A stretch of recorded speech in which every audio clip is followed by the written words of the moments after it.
ఈ రోజు మన ఫిల్మ్ డైరీలో చలనచిత్ర పరిశ్రమలో జానపద బ్రహ్మగా పిలువబడే బి విఠలాచార్య గురించిన ఎన్నో విశేషాల సమాహారంతో ఈ వీడియో మీకోసం. బి విఠలాచార్య జానపద బ్రహ్మ అని పేరు పొందిన తెలుగు సినిమా దర్శకులు, నిర్మాత వీరు. తెలుగు, తమిళ, కన్నడ భాషలలో దాదాపు 70 చిత్రాలను రూపొందించిన విఠలాచార్య 1920 జనవరి 28వ తేదీన కర్ణాటకలోని ఉడిపిలో జన్మించారు. కొంతకాలం ఒక సర్కస్ కంపెనీలో జంతువుల ఆలనా పాలన చూసుకున్నారు. విఠలాచార్య ఎన్నో జానపద చిత్రాలకు అద్భుతమైన దర్శకత్వం వహించారు. అప్పటి పరిమితమైన సాంకేతిక పరిజ్ఞానంతో ఆ రోజుల్లోనే ఆయన చూపించిన ప్రతిభ అసామాన్యమైంది. చాలా కొద్ది ఖర్చుతోనే ఆయన కనులకింపైన జానపద కళాఖండాలను రూపొందించారు. 1942లోనే చిత్రరంగ ప్రవేశం చేసిన ఈయన నిర్మాతగా డి శంకర్ సింగ్ తో కలిసి దాదాపు 18 చిత్రాలను తమ మహాత్మా పిక్చర్స్ పతాకంపై నిర్మించారు. వీటిలో సాంఘిక చిత్రాలే అధికం. నేను మద్రాస్ సినిమా ఫీల్డ్కి వెళ్ళిన కొత్తలో మోహన్ బాబు గారి కంపెనీలో మానవుడు దానవుడు అని ఆయన యాక్ట్ చేసిన సినిమాకి లక్ష్మీ ప్రసన్న పిక్చర్స్ బ్యానర్లో దాన్ని నేను అప్రెంటిస్గా ఆ సినిమాకి జాయిన్ అయ్యాను అసిస్టెంట్. దాంట్లో రమణ బాబు గారని ఆయన డైరెక్టర్. నా ఫస్ట్ ఫిల్మ్ అసిస్టెంట్గా పనిచేసిన సినిమాకి ఆయన డైరెక్టర్. ఆయన దగ్గర జాయిన్ అయ్యాను. ఆ మోహన్ బాబు గారి కంపెనీలో ఆ సినిమా కంప్లీట్ అయిపోయిన తర్వాత ఆఫీస్లో మన నెక్స్ట్ సినిమా ఉందయ్యా అని అంటే డైరెక్టర్ గారు వస్తున్నారు, కూర్చో నేను పెడతాను ఆ కంపెనీ, నువ్వు పనిచేద్దు కానీ అంటే ఎవరండి ఆయన అంటే విఠలాచార్య గారు అన్నారు. అనగానే నేను చాలా ఆనందపడిపోయాను. ఎందుకంటే చిన్నప్పుడు విఠలాచార్య గారి సినిమా కాంతారావు గారు వాళ్ళ చేతి కత్తులు, గుర్రాలు టెక్నికల్గా బ్రహ్మాండంగా ఉండేది. ఆయన చూడబోతున్నానని చెప్పి చూశాను, కలిశాను. ఆయన రాణా ప్రతాప్ అని ఆ సినిమా మోహన్ బాబు గారితో మొదలు పెడుతున్నారు. అప్పుడు నన్ను అసిస్టెంట్గా తీసుకున్నారు. అసిస్టెంట్గా తీసుకున్న తర్వాత డైలీ ఆయన సిస్టమ్ ఎలా ఉండేదంటే మార్నింగ్ రాగానే నేను టిఫిన్ తిన్నానా అనేవారు ఆఫీస్లో. నేను టిఫిన్ తినేసి వచ్చానండి ఇంట్లో అంటే తినేసి వచ్చినా తినరాపోయినా మా సిస్టమే భోజనానికి ఎంత, టిఫిన్కి ఎంత అని డబ్బులు ఇచ్చేసేవారు ఆయన. ఆ కాంట్రాక్ట్ ఆయన అప్పట్లోనే సినిమా కాంట్రాక్ట్ మొత్తం ఆయన స్టాఫ్కి కానీ అందరికీ అలా చేసి ఇచ్చేవారు అప్పట్లో. ఈ రోజులు వచ్చిన టెక్నిక్. ఎందుకంటే నాకు నిజమో కాదో తెలియదు కానీ జార్జ్ లూకాస్ విఠలాచార్య గారి టెక్నిక్ చూడాలని విఠలాచార్య గారి షూటింగ్ చూడడానికి ఇండియాకి వచ్చి చూశారని చెప్పేవారు.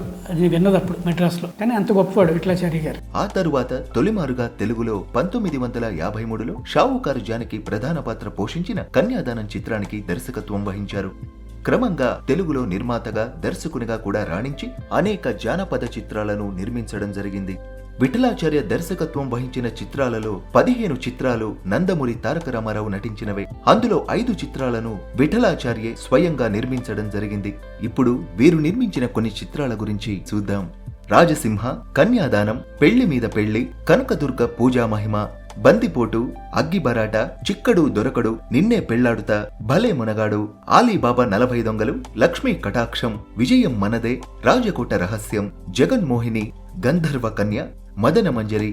వీటిల్లో నిన్నే పెళ్లాడుతా చిత్రానికి కథ, చిత్రానువాదం బి విఠలాచార్య, దర్శకత్వం బివి శ్రీనివాస్. ఎన్టీ రామారావు, కాంతారావు ఈ ఇద్దరికి మాస్ ఫాలోయింగ్ తీసుకువచ్చింది విఠలాచార్య చిత్రాలే అని చెప్పాలి. ఆయనతో అలా కలిసి పనిచేసిన అనుభవం మాత్రం కొంచెం కొద్ది రోజులే. ఆ తర్వాత నేను వేరే సినిమాకి రాణా ప్రతాప్ చేయలేదు. వేరే సినిమాకి వెళ్ళిపోయి బాలమహేంద్ర గారి దగ్గరికి వెళ్ళిపోయాను. దానివల్ల కలవలేదు. విఠలాచార్య గారితో అది అనుకుంది. చాలా కూల్గా ఉండేవారు, చాలా బ్రహ్మాండంగా ఇచ్చేసేవారు. టెక్నికల్లీ ఆయన ఆ రోజుల్లోనే ఇప్పుడు జరుగుతున్న ఈ విఎఫ్ఎక్స్లు ఇవన్నీ లేని రోజుల్లోనే అంత అద్భుతాలు చేశారు. వీటిలో నటీనటులే కాకుండా పక్షులు, జంతువులు కూడా పాత్రధారులే. ట్రిక్ వర్క్ కి ఆయన చిత్రాలు ప్రాధాన్యం కల్పించేవి. లాజిక్ అక్కర్లేదు. అదెందుకు జరిగింది అని అడగడానికి లేదు. ఏమీ అక్కర్లేదు. సినిమా కోసం థియేటర్కు వచ్చే ప్రేక్షకులను ఆహ్లాదపరచడమే ముఖ్యం. ఈ కారణం చేతనే విఠలాచార్య గారు జానపద చిత్రాలను ఎక్కువగా తీయడం జరిగింది. తక్కువ ఖర్చు పెట్టి ఎక్కువ లాభం పొందాలి అన్న సూత్రం కూడా నమ్ముకున్నాను అని విఠలాచార్య చెప్పేవారు. ఆయన సూపర్గా చేసేవారు. ఆయన కొడుకే పద్దు అని పద్మకుమార్ అని ఉంటాడు. ఇప్పుడు డైరెక్షన్ కూడా చేశాడు సినిమాల్లో. వీళ్ళంతా విఠలాచార్య గారి దగ్గర టీం అందరూ ఇప్పటికీ బాగా ఫ్లరిష్ అవుతూనే ఉన్నారు. ఆ తర్వాత నేను కొంచెం వేరే సినిమాలకి, రియలిస్టిక్ సినిమాలకి వెళ్ళిపోయి బాలమహేంద్ర గారితో పనిచేసి, మోహన్ గాంధీ గారితో పనిచేసి ఇలా చేస్తూ వచ్చానమాట. విఠలాచార్య గారితో పనిచేసిన ఎక్స్పీరియన్స్ మాత్రం సూపర్గా చేసేవారు. సినిమా నిర్మాణంలో పొదుపు ఎలా చేయాలి అన్న దారి చూపించిన వ్యక్తి కూడా విఠలాచార్య గారే అని చెప్పాలి. ఒక పెద్ద మందిరం సెట్ వేస్తే దాన్నే రకరకాల సెట్లుగా మార్చేవారు ఆయన. అంతఃపురం, రాజుగారి రహస్య మందిరం, విలన్ ఇల్లు, ఇంకొక రాజుగారి ఇల్లు అన్ని ఒకే ఒక సెట్ లో ఇమిడిపోయేవి. దీంతో నిర్మాతకు అధిక వ్యయం కూడా తప్పేది. సామాన్య జనానికి, సినిమా చట్రంలో లీనమైపోయే ప్రేక్షకులకి ఈ తేడాలు అక్కర్లేదని విఠలాచార్య విశ్వసించేవారు. అలాగే కాస్ట్యూమ్స్, ఆభరణాలు ప్రతి సినిమాకి మార్చవలసిన అవసరం లేదు, ముఖ్య పాత్రలకి తప్ప. నటీనటుల కాల్ షీట్లు కాస్త గల్లంతైతే వాళ్లని చిలకలుగాను, కోతులుగాను మార్చడం ఆయనకే చెల్లింది అని ఒక సందర్భంలో కాంతారావు స్వయంగా చెప్పారు. విఠలాచార్య ఎంతో దక్షత, బాధ్యత గల నిర్మాత. నటీనటులకి, టెక్నీషియన్లకి తాను ఇస్తానన్న మొత్తాన్ని విభజించి ప్రతి నెల 1వ తేదీ కల్లా చిన్న పెద్ద అందరికీ చెక్కులు పంపించేసేవారు. ఏది వచ్చినా రాకపోయినా విఠలాచార్య గారి చెక్కు వచ్చేస్తుందన్న నమ్మకం అందరికీ ఉండేది. ఈ విధానం చిత్ర పరిశ్రమలో చాలా అరుదనే చెప్పాలి. అలాగే నటీనటులకు కాల్ షీట్స్ సర్దుబాటు చేయడంలో కూడా ఆయనే నెంబర్ 1 అని అనిపించుకునేవారు. ముందుగా చెప్తే ఒప్పుకున్న డేట్స్ ని అటు ఇటుగా మార్చి చిన్న పెద్ద నటీనటులందరికీ సహాయపడుతూ ఉండేవారు. వేషాల కోసం ఆఫీసులకు వెళితే సాధారణంగా డైరెక్టర్లు, నిర్మాతలు వాళ్ళని చూసేవారు కాదు. మేనేజర్ వారి దగ్గర నుంచి అడ్రస్ తీసుకుని పంపేస్తాడు. కానీ విఠలాచార్య మాత్రం అలా కాదు. వచ్చిన ప్రతి వాళ్ళని తన గదిలోకి పిలిచి కూర్చోబెట్టి కాఫీ ఇచ్చి మరీ మాట్లాడి పంపించేవారు. ఈ విధానం కూడా అరుదే. ఇక స్క్రిప్ట్ ముందు రాయించుకుని, షెడ్యూల్స్ వేసుకుని, అనుకున్న టైంకు ముందుగానే షూటింగ్ పూర్తి చేసి అనుకున్న తేదీకి సినిమా విడుదల చేయడం విఠలాచార్యకు మాత్రమే చెల్లింది. సినిమా ఆరంభించక ముందే విడుదల తేదీ ఇవ్వడం ఎంతమందికి సాధ్యం? సినిమా పరిశ్రమలో ఇది కూడా అరుదైన విషయమే అని చెప్పాలి. ఇలాంటి అరుదైన వాటిని అమలుపరిచిన విఠలాచార్య జానపద చిత్రాలకు ఆదరణ తగ్గుతుంది అన్న ఆలోచనలో అక్కినేని నాగేశ్వరరావు గారితో బీదల పాట్లు అనే చిత్రానికి దర్శకత్వం వహించారు. తన టెక్నీషియన్లు అందర్నీ మార్చి, నటీనటుల్ని మార్చి మంచి క్వాలిటీతో చిత్రం రావాలని అహర్నిశలు ఎంతగానో కృషి చేసి మరీ తన విధానానికి ఎంతో భిన్నంగా తీయడం జరిగింది ఈ చిత్రాన్ని. ఈ చిత్రం ఎంతో ఉత్తమంగా ఉంది అని అందరూ మెచ్చుకున్నారు. కానీ డబ్బు మాత్రం రాలేదు. విఠలాచార్య సినిమా ఇలా ఉందేంటి అని అన్నారంతా. నా పేరు కాకుండా ఇంకొకరి పేరు వేసి ఉంటే బాగా నడిచి ఉండేదేమో అని వ్యాఖ్యానించారు విఠలాచార్య.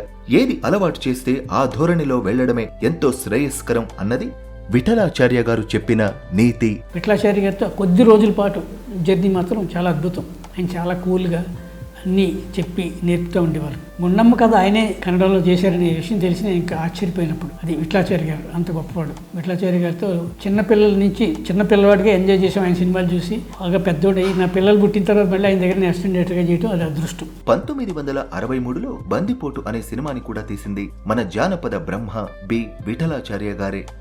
ఇది ఆయన దర్శకత్వం వహించిన ఒక చురుకైన చిత్రంగా చెప్పాలి. ఇందులో నట సార్వభౌమ ఎన్టీ రామారావు మరియు కృష్ణకుమారి నటించారు. గాన గంధర్వ ఘంటసాల సంగీతాన్ని సమకూర్చారు. త్రిపురనేని మహారథి మంచి కథతో పాటు ఎంతో చక్కని సంభాషణలు అందించడం జరిగింది ఈ చిత్రానికి. రాజాలక్ష్మి ప్రొడక్షన్స్ బ్యానర్ పై సుందర్ లాల్ నెహతా మరియు డూండి ఈ చిత్రాన్ని నిర్మించారు. విఠలాచార్య ఈ చిత్రాన్ని ఏకకాలంలో కన్నడంలో వీరకేసరిగా నటుడు రాజ్ కుమార్ తో చిత్రీకరించారు. ఈ చిత్రం ఈస్ట్మన్ కలర్ లో సింగిల్ స్క్రిప్ట్ కలర్ ప్రాసెస్ లో క్లైమాక్స్ సన్నివేశాన్ని కలిగి ఉంది. TFI హాల్ ఆఫ్ ఫేమ్ లో ఎప్పటికీ నిలిచిపోయే, ఊహలు గుసగుసలాడే బగల రాణివి నీవే అనే ఎవర్ గ్రీన్ బ్లాక్ బస్టర్ పాటలను అందించిన చిత్రం బందిపోటు. జానపద బ్రహ్మ విఠలాచార్య 1999 మే 28వ తేదీన తన 80 ఏళ్ల వయస్సులో మద్రాసులోని తన స్వగృహంలో కన్నుమూయడం జరిగింది. విఠలాచార్య గారికి 4 కుమారులు, 4 కుమార్తెలు ఉన్నారు. చలనచిత్ర పరిశ్రమలో జానపద బ్రహ్మగా పిలువబడే బి విఠలాచార్య ఆయన చూపించిన ప్రతిభ అసామాన్యమైంది.